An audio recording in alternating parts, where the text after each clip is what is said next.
வணக்கம் வணக்கம். இப்போ என்ன படிக்கிறோம்? பத்திலி பெயர்கள். பத்திலி பெயர்கள். பத்திலி பெயர்கள் அப்படின்னா என்ன படிக்கலாம்? ப தி லி இப் பே ய எர் க இல். பதிலி பெயர்கள் அப்படின்னா இது என்ன? இது அவள். அவள் அ வ இல். அவள் அப்படின்னா ஒரு ஆள், ஒரு பெண், ஒரு பெண். இப்போ யாரு? அவள்னா ஒரு பெண். அவள். அவள் அப்படின்னா ஒரு பெண். இப்போ அவன் அ வ இன். அவன்னா ஒரு ஆண்.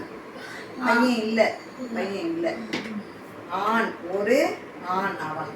அவர்கள் அப்படின்னா அ வ எர் க இல். அவர்கள் அப்படின்னா பெண் ஆண், நிறைய பேர். பெண் ஆண் நிறைய பேர் தான் அவர்கள் அப்படின்னு சொல்லணும். சரியா? இது அவர்கள் அப்படின்னா பெண் ஆண் நிறைய பேர், அவங்கள அவர்கள் அப்படின்னு சொல்லணும். வாக்கியம் எழுதும்போது அது அ து.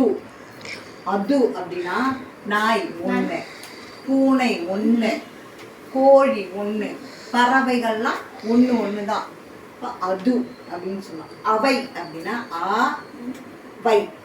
அவை அப்படின்னா நாய் நிறைய, பறவை நிறைய, அது அவை அப்படின்னு சொல்லுவோம். பூனை நிறைய அவை சொல்லுவோம். இப்போ வாக்கியமா ஒரு விஷயத்த சொல்றோம்.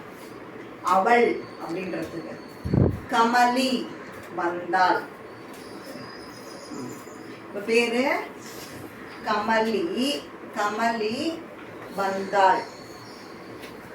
கமலி. இது புத்தகம்.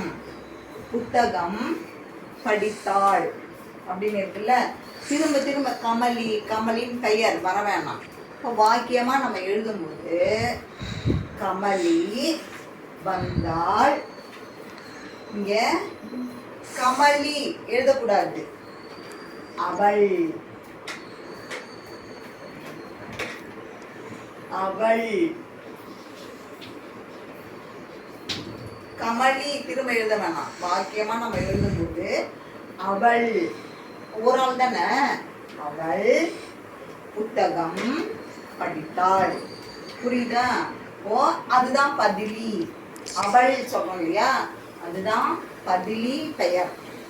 அவ பெயருக்கு பதிலாக அவள் அப்படின்னு சொல்றோம் இல்லையா, அதுக்கு பெயர் தான் பதிலி பெயர்.